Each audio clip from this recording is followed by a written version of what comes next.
नमस्कार दोस्तों, स्वागत है आपका अरोड़ा एज अकेडमी में। हम लोग इकोलॉजी के लेक्चर्स पे काम कर रहे हैं। तो इकोलॉजी के लेक्चर में हमने इसके पहले आपको बताया था बायोम बायोम के विषय में जो पढ़ा चुके हैं उसमें बेसिक कॉन्सेप्ट था आपका बायोम बनता कैसे है, बायो और से अलग कैसे है।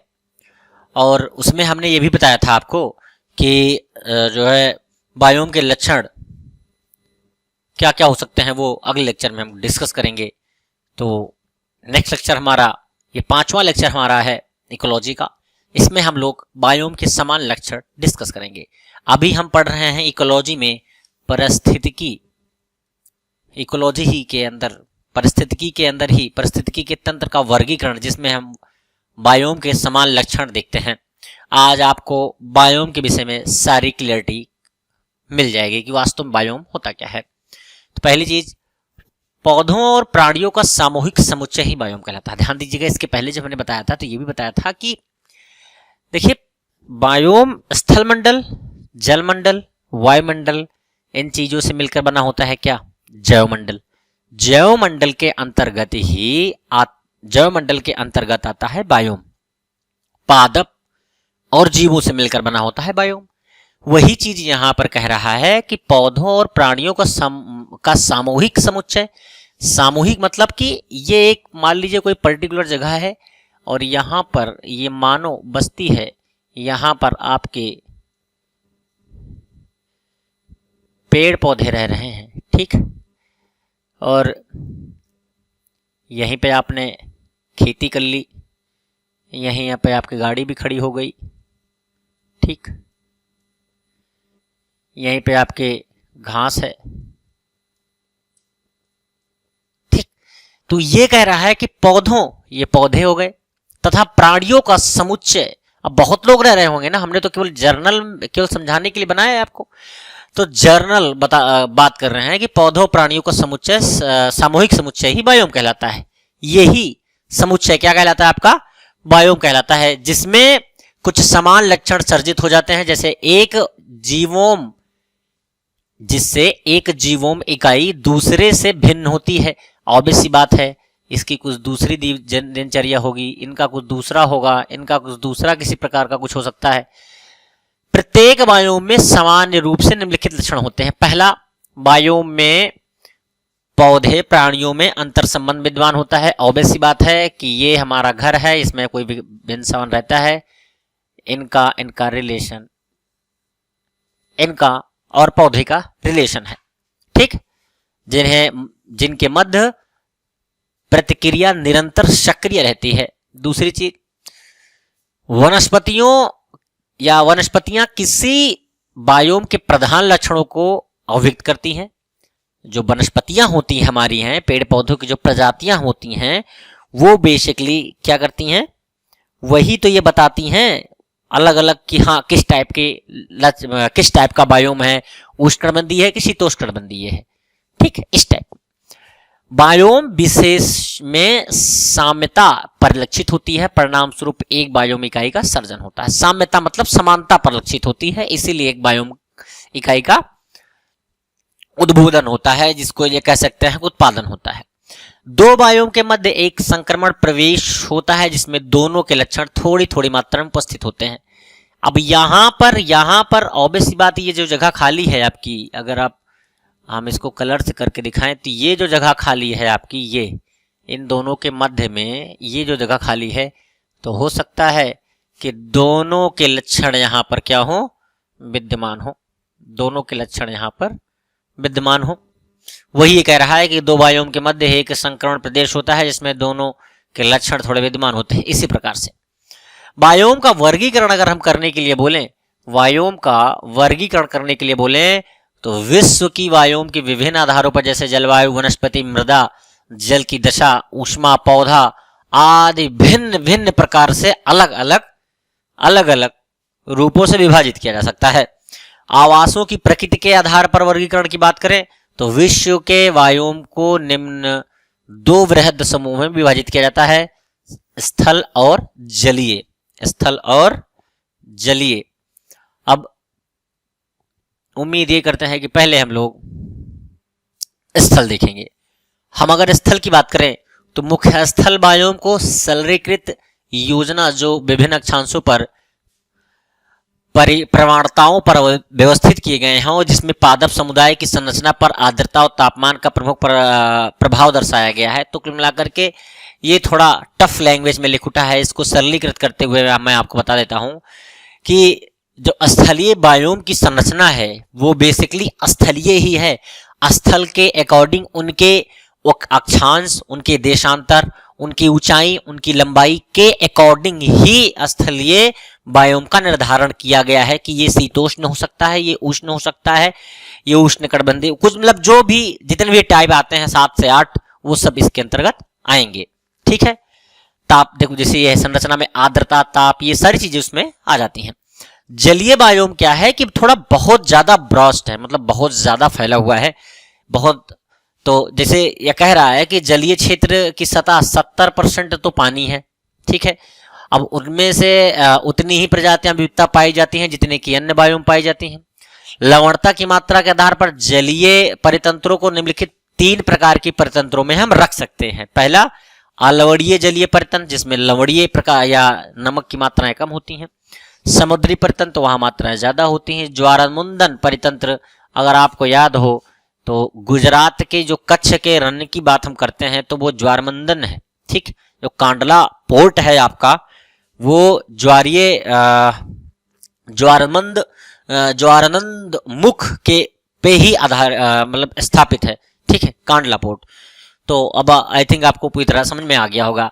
जलवायु के आधार पर अगर वर्गीकरण करें तो जलवायु के आधार पर जैसे जबकि स्थलीय जलीय भाग 2 पादप जंतु की विकसित श्रृंखलाओं में अंतर होता है। ऑब्वियस सी बात है कि अब पृथ्वी पर मान लीजिए जहां जल का भाग है वहां पर हो सकता है जमीन पर बिना सांस लिए ही समुद्र के अंदर रहने वाले जीव होते होंगे, लेकिन हम सांस ना लें तो 2 से 3 मिनट के अंदर राम राम सत्य है, यही तुम्हारी गत्य है। उसके बाद ऊपर यमराज का खुला दरबार है, आ जाओ, वो वाली स्थिति हमारे साथ होगी।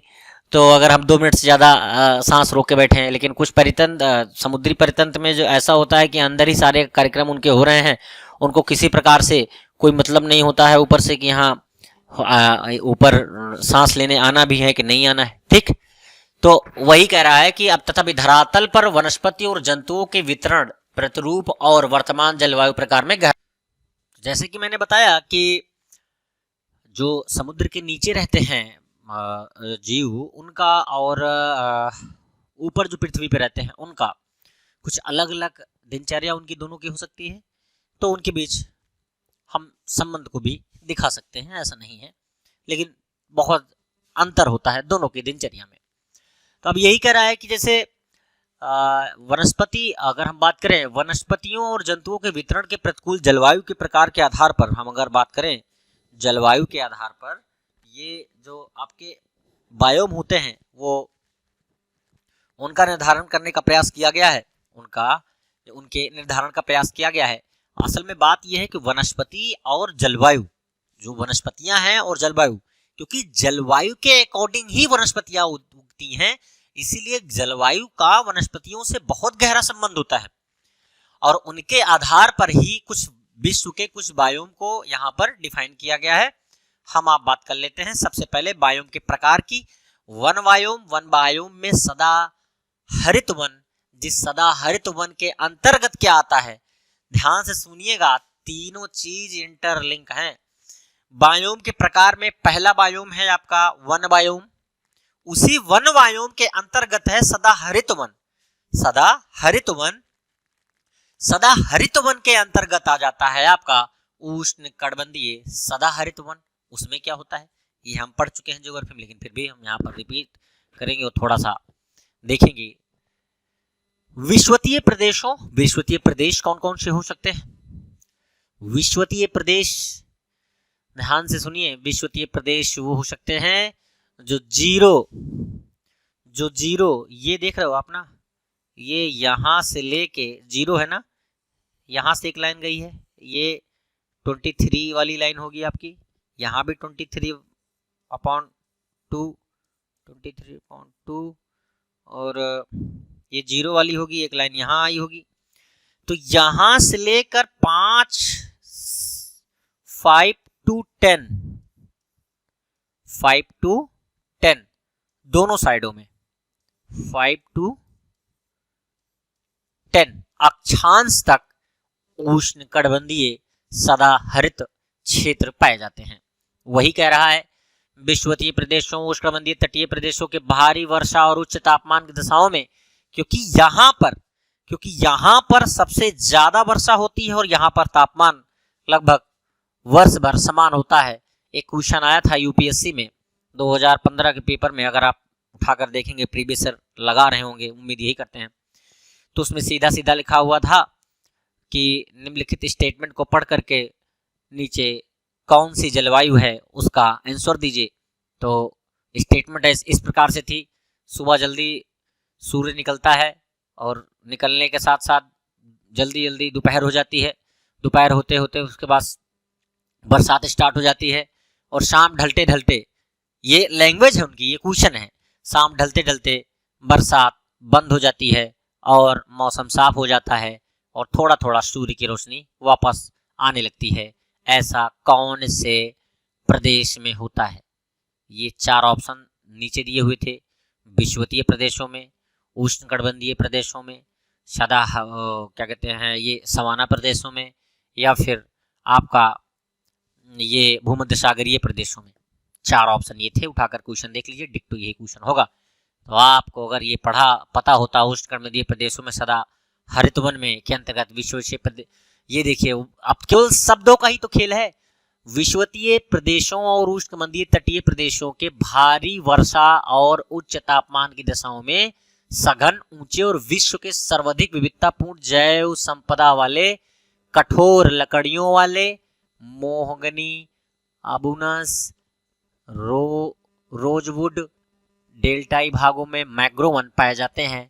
ये सारी चीजें जियोग्राफी में मैंने कंप्लीट करा दी हैं। बहुत जल्द वो लेक्चर आपको उपलब्ध होंगे और आप सुन भी रही होंगे। पृथ्वी के 12% भाग इन्हीं वनों से ढके हैं। वृक्षों की सघनता के कारण यहाँ प्रकाश नहीं पहुंच पाता, अंधेरा छाया होता है। बेसिकली क्या होता है कि अब मान लीजिए यहाँ पर कोई पेड़ है, ठीक है, ये कोई पेड़ है, अब यहाँ भी है, यहाँ भी है, यहाँ भी है, यहाँ भी है, यहाँ भी, ऐसे ऐसे करके होते हैं। ये नीचे जमीन है आपकी, ठीक है, क्या है, नीचे जमीन है। अब ऊपर सूर्य की किरणें जब यहाँ से निकलती हैं तो इन्हीं पादप तक ही रह जाती हैं, इन्हीं तक रह जाती हैं, वो नीचे आ ही नहीं पाती हैं। तो इसीलिए वो कह रहा है कि वृक्षों की सघनता मतलब बहुत पास पास होने के कारण यहाँ प्रकाश नहीं पहुंच पाता, वह अंधेरा छाया रहता है। लताएं, लियाना, लताएं ये जो बता रहा हूँ लटकी हुई होती हैं, वह अधिपादप, एपीफाइट या इस बायोम की सर्वप्रमुख विशेषता है। ये वन अत्यधिक जैव विविधतापूर्ण है, जिसको अमेजन का वन भी कहते हैं, आप लोगों ने बहुत सुना होगा, वो इसी के अंतर्गत आ जाता है। पृथ्वी के आधे से अधिक जंतुओं और वनस्पतियों की प्रजातियां यहीं पाई जाती हैं। इन वनों में मिलने वाले जीवों में हाथी, गैंडा, जंगली सुअर, शेर, घड़ियाल ये तो कॉमन है, मिलते ही हैं। अमेजन बेसन जैसे कि पहले बताया था, कांगो बेसन अफ्रीका का गिनी तट, जावा, सुमित्रा आदि इनके प्रमुख क्षेत्र माने जाते हैं। वर्तमान समय में झूम खेती का मतलब आप लोग जानते हैं, डिटेल में पढ़ाया है मैंने ज्योग्राफी में, लेकिन फिर भी बता दे रहा हूँ। एक बार कृषि करने के बाद 1 साल 2 साल तक वहाँ कृषि न करके दूसरी जगह कृषि करना, घूम घूम के खेती करना, झूम झूम के खेती करना, झूम झूम के जब एक जगह से दूसरी जगह जाएंगे तो उसको ही झूम खेती या कर्तन दहन प्रणाली कहते हैं। या अवैज्ञानिक अत्यधिक दोहन के कारण पृथ्वी के सबसे जटिल परिस्थिति तंत्र और उसके विशाल आनुवांशिक संसाधनों का विनाश कर रही है।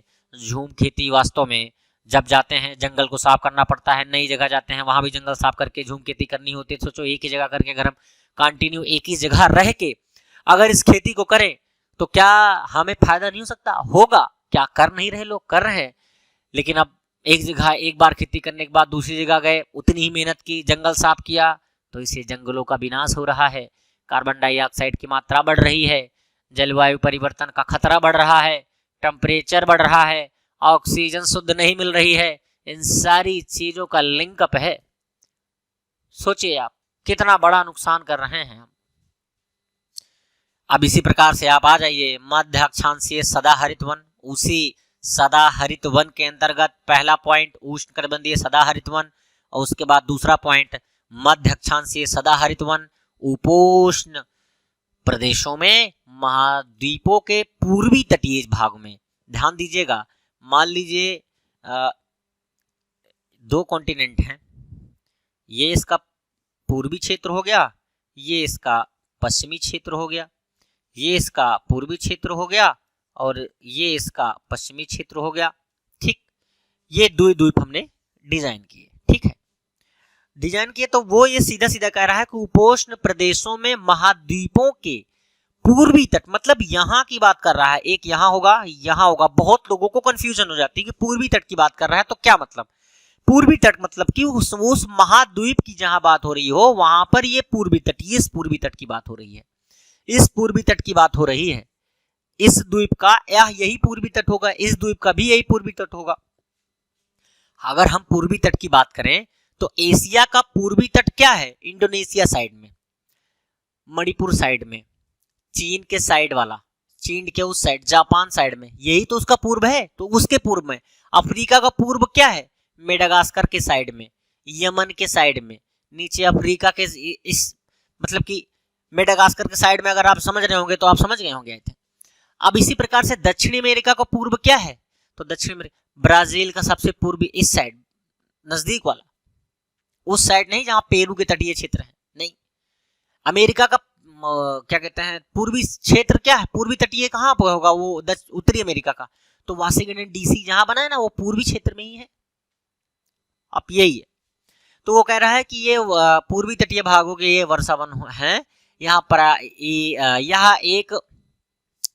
यहाँ प्राय एक ही जाति वाले वृक्षों की प्रधानता है, मतलब एक ही प्रकार का कोई भी वृक्ष पाया जाएगा। वो कौन सा पाए जाते हैं ये अभी आगे देखेंगे। चौड़ी पत्ती वाले कठोर लकड़ी, ओक, लारेल, मैग्रेलिया, यूकेलिप्टस और आदि के यहाँ प्रमुख वन भी होते हैं। दक्षिणी चीन, जापान, दक्षिणी पूर्व संयुक्त राज्य अमेरिका और दक्षिणी ब्राजील तथा इसके प्रमुख क्षेत्र इसी के अंतर्गत आते हैं। मध्य अक्षांशों में महाद्वीपों के पश्चिमी क्षेत्र। अब हम आ जाते हैं दूसरा, हमने अभी तक पढ़ा पहले में सदा हरित वन के अंतर्गत, सदा हरित वनों के अंतर्गत आया, जो कि पहला टाइप था बायोम का। दूसरा टाइप है बायोम का, वन बायोम में ही हमने पहला पढ़ लिया है सदा हरित वन। ठीक है, सदा हरित वन के अंतर्गत ही हम अभी तीसरा पढ़ रहे हैं। सदा हरित वन पहले टाइप के अंतर्गत तीसरा पढ़ रहे हैं, भूमध्य सागरीय वन। अब ये कहां पाए जाते हैं? तो मध्य अक्षांशों में महाद्वीपों, मध्य अक्षांश की बात कर रहा है ये। मध्य अक्षांश आपका अगर बात करें तो इंग्लैंड की साइड की बात है, स्पेन, इंग्लैंड हो गया, पुर्तगाल हो गया और उसके नीचे जितने भी आ जाते हैं आपके, ठीक है, वहां की महाद्वीपों के पश्चिमी। मध्य अक्षांशों की बात करें तो मध्य अक्षांशों के महाद्वीपों के पश्चिमी, तो अब मध्य अक्षांश हो गया पहली चीज, तो ये अक्षांश मतलब मध्य में आ गया। दूसरी चीज महाद्वीपों के, फिर वही पश्चिमी बात आ गए, वही सेम चीज, सेम कॉन्सेप्ट यहाँ पे जैसे बता ही रखा है। ठीक, ये अब यहाँ की बात कर रहा है। ठीक है, शीतकालीन वर्षा प्रदेशों में ये वन होते हैं। यहाँ के प्रमुख वृक्ष जो होते हैं कर्क, ओक, जैतून, चेस्टनट, पाइन, ये सब हैं। इस बायोम में अग्नि से नष्ट न होने वाले पौधे और सूखे में रहने योग्य जंतु पाए जाते हैं। रंग बिरंगी चिड़िया की दिखता होती है और शुष्क जलवायु से बचाव के लिए ग्रीष्म काल में विभिन्न प्रकार के वृक्षों ने स्वयं के अनुकूल वातावरण यहाँ पर पैदा भी कर लिया है। ठीक है, भूमध्य सागरीय प्रदेशों सीड्स फलों के लिए प्रसिद्ध, इनमें अंगूर, नींबू, नारंगी, सातूत, ये सारी चीजें भूमध्य सागरीय जलवायु की विशेषताएं हैं। चैपरल, लेवेंडर, लारेल, अन्य सुगंधित जड़ी बूटियां, जिसको अपने यहाँ मैक्सी बोलते हैं ना, यहाँ मिक्स का भी उत्पादन यहाँ पर, किसमिस जैसे होता है वैसे किस का भी उत्पादन यहाँ पर होता है। शंकुधारी वन की बात कर रहे हैं, ये सब ज्योग्राफी में है, बहुत डिटेल में आपने पढ़ा है। बस हम यहाँ पर बायोम के अंतर्गत डिफाइन करके वन संपदा को बायोम में डिफाइन किया हमने। बायोम को वन संपदा से हमने डिफरेंट टाइप के बायोम वन को लेके आए हैं। पहला सदा हरित वन पढ़ लिया हमने, उसके बाद हमने ये भी देख लिया कि मध्य अक्षांशीय सदा हरित वन क्या होते हैं, भूमध्य सागरीय वन क्या होते हैं। अब शंकुधारी वन देख रहे हैं, इसके बाद एक आध वन चाहे और देखने को मिले और पहला टाइप खत्म होगा। शंकुधारी वन की बात करें तो उत्तरी ध्रुवीय क्षेत्र के चारों ओर उत्तरी ध्रुवीय, मतलब अगर पृथ्वी आपकी दो ये बीच में है, ये भी बीच में है, तो यहाँ पर आप देखिए ये उत्तरी ध्रुव है, ये आपका उत्तरी ध्रुव है, ये आपका दक्षिणी ध्रुव है, ठीक, ये दक्षिणी ध्रुव है।